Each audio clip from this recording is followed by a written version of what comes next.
voice of Batman. Yay! How's it going? Hello. Good, guys. How are you? Great. How are you? Excellent.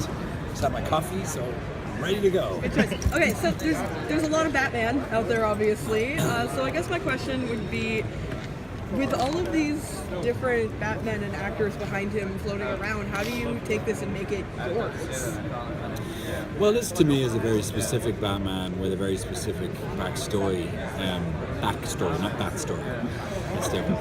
Maybe it is a Batstory. Maybe we'll just call it a Batstory from now on. All right. He's got a different Batstory. No, but this is the Batman who, had this strange night with Talia, whose child was, unbeknownst to him, had Rachel Ghoul's place, trained since birth to be a deadly ninja assassin, and was reintroduced to Batman, who already had an opening because Nightwing had flown the coop and become his own superhero, and the mantle was therefore passed to Damian. And initially it was a liability because we didn't know which way Damian was going to go. He had a lot of his mother and his grandfather in him, but now it seems like he's kind of evolving into someone we can know and trust. It's the same Batman who got the Justice League together in Justice League War. Same Batman who sent Damian off to Teen Titans, almost like a boarding school, so he could come of age.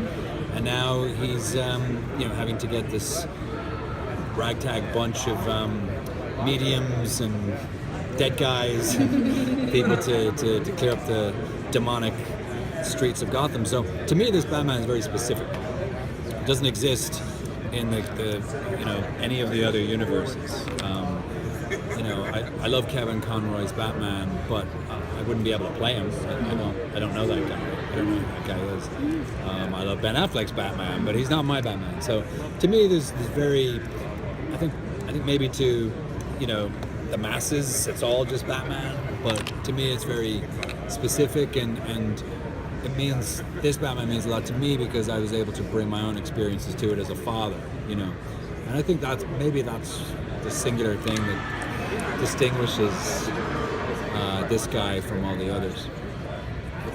You said that Batman's the one who pulls his team together. Does that mean he's like the Amanda Waller pulling in the Suicide Squad earlier this year? He's the one who built Justice League Dark? Is that the kind of role he's taking on in this movie? I wouldn't say built.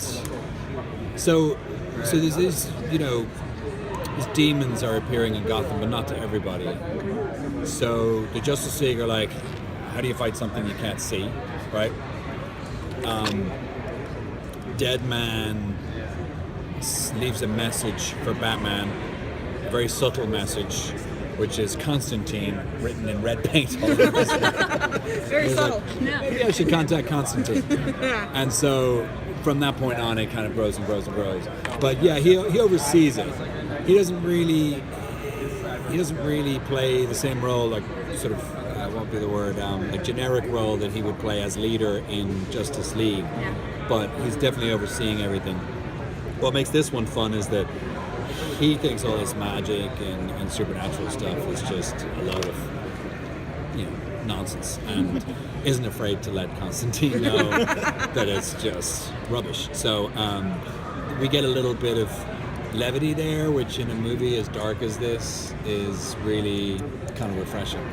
And I'm always a fan of comedy. I'll always lean towards a comedy. I think it's great. Like Christopher Nolan did a great job with those movies, but they're done. They exist. They're out there.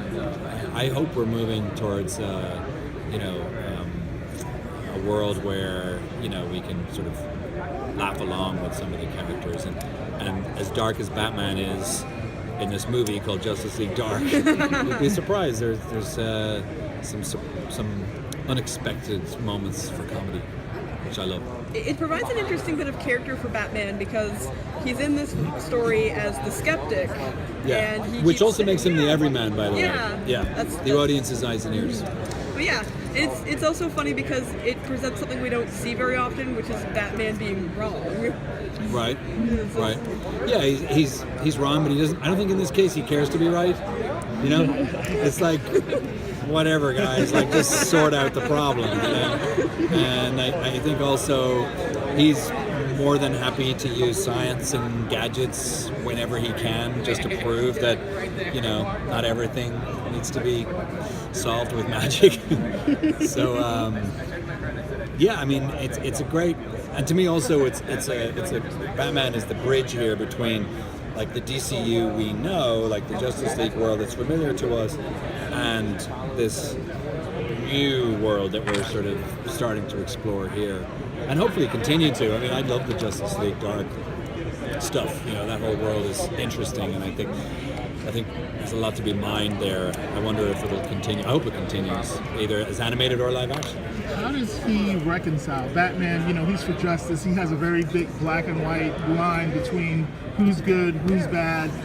How does he reconcile that with some of these characters who have a kind of a checkered past, that these mystical characters, you know, how does he reconcile dealing with their you know, I think it's not an ideal situation, but he knows he doesn't have any other choice, and even though it doesn't make sense to him intellectually, he's smart enough to know that this is something he can't begin to comprehend. And like I said, I don't think he even wants to. So as long as, you know, at the beginning of this film, it's dark. I mean, you know, a woman throws her, you know, newborn baby over a balcony because she thinks it's a demon. And thankfully, Batman is there, thank you, to save the day. But that's the kind of thing he wants to prevent from happening, and he will go to any lengths to do that. So, yeah, he's going to be dealing with some fairly spicy characters, and that's just goes with the territory as far as this storyline is concerned. The revamping of the DC animated universe, Batman's kind of the foundation of every single adventure now. So does that kind of consistency help, you know, when you're coming back to the character, even though there's gaps in the storylines over the years? I don't see them as gaps. I think it's just the focus shifts, you know? So, like, you'll have a Batman Damian-centric storyline, like Batman versus Robin, Son of Batman, or Bad Blood. And then there'll just be like a detour, you know, with maybe a Justice League movie or a Teen Titans movie. But it's the same guy, as far as I'm concerned. You know, he carries around that same stuff. So the focus might not be on him, but it's still the same guy. And I think audiences who are long-term fans who have seen all those movies, it really informs the character. Because, you know, there's an awful lot of stuff you don't have to do in performance or in writing when an audience knows that this is the same guy who's a dad to Damian and has gone through all that. And we've seen him, you know, we've seen this version of Batman, you know, have mental breakdowns, and his brain's been invaded, and, you know, all these nasty things have happened to him. So I think there's an amount of sympathy there for him that perhaps isn't there in some of the other iterations. That makes sense. How much romantic tension with Batman and Zatanna are going to be in the series? Romance? Yeah. They have a history. So They do have a history, and we definitely suggest that, but not really that specifically, you know. So I think there's a little bit of sexual tension there. But is it resolved? No. Does he whip off the cape and cowl? No, not really. But maybe he could in the future. Who knows? She's quite attractive. What's hard and pretty badass. Hard not to have sexual tension with that kind of character. How hard is it now to be playing Batman and shift gears, now that you're working for Marvel also on S.H.I.E.L.D., to shift gears back and forth between these two completely different versions of a hero? Honestly, it's not a problem, because I think what people don't understand is that, you know, when you do voice work, it's like 3 hours every maybe 6 months. 3 hours, you know? Whereas when you're doing live action work on television or movies, you know, I work 3 or 4 days a week, you know, 12-hour days for months and months. So for me, they exist in completely different, you know, it's like they don't coexist. It's like they're just completely different jobs. So I don't feel there's any back and forth really. You know, Batman means an awful lot to me, and I've been doing it for. I feel quite proprietorial. That's the word. over this Batman, but you know, the Shield work is you know, on camera. It's a character I've worked with the writers to create. It's taken up most of my time right now, so it's, yeah, to me they're just like completely different jobs. And I understand that the fandom gets a kick out of that, you know, like straddling the DC and Marvel worlds, and you know, I got some tweets going like, Batman's the director of S.H.I.E.L.D. It's just like blowing people's minds. It's like, how does that even work? You know? You're playing in two of like the best playgrounds ever, so. I know. Listen, tell me about it. I'm not like, I am so grateful that I get to do this. It's kind of, I have to pinch myself. But at the same time, like it's just, I just don't look at it that way. It's just, you know, there are two different jobs, two different roles, and I approach each one, you know, individually and completely differently. So yeah, it is kind of fun though. It is fun. It's kind of dream come true kind of stuff. I'm just waiting for one of like either DC or Marvel to kind of go, okay, that's it, we're shutting this down. This is not working. Gotta have an exclusivity thing happen right now.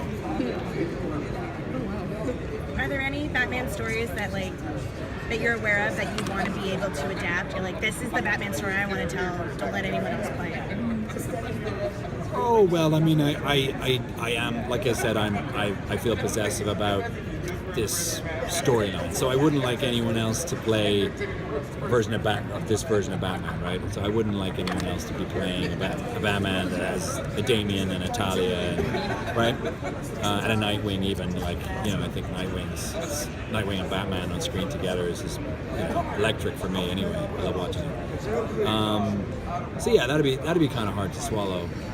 But I wouldn't want to encroach in Kevin Conroy's territory, not least because like he's the master. I mean, he is Batman as far as I'm concerned, and he's got that corner of the market sewn up. So like, why would I even try? You know. And so I think, you know, like we were talking about earlier, like all these universes coexist. In fact, even though the New 52 doesn't technically exist anymore, that was the original inspiration for this storyline, this Batman storyline, as you know, like Court of Owls and Batman and Son and all that. And New 52 was named that because, you know, it's supposed to be 52 parallel realities that Batman exists in. So lots of room for everybody to play in. And sometimes it's hard. I appreciate that sometimes it's hard for fans to keep it straight, you know, keep the canon straight. But yeah, I definitely don't want anyone else to play this version of Batman. But I'm just an actor, so I get hired and fired all the time. Anything else? Any other questions? Give us a little Batman. Huh? Give us a little Batman. Yeah, you have to pay for that. What do we got? 50 cents. When you're good at something, never do it for free. Exactly. Yeah. Totally. Can I ask you a Patriot question? Is that okay? I don't know if I'll try to answer it, but Wait, hold on. Marvel I'll have look for promised the they will ship me off to the raft if I say anything. Well, it's funny you say that because, you know, in that universe, there is a raft and there is a place where and it's huge. Who are they going to fill this raft with? Is there going to be people from the ABC version along with the movie version, or is this just a I have movie no thing? idea. I honestly don't know the answer, so I can't answer your question. But you're the director of S.H.I.E.L.D. I only have what they give me, which is not much. It's gonna be a secret. Thank you so much. Thanks a Great lot. job, you guys. Thank you so much. Great questions. I appreciate it. Let's Thank just you. go for it. Thank you. Thank you. Thank you.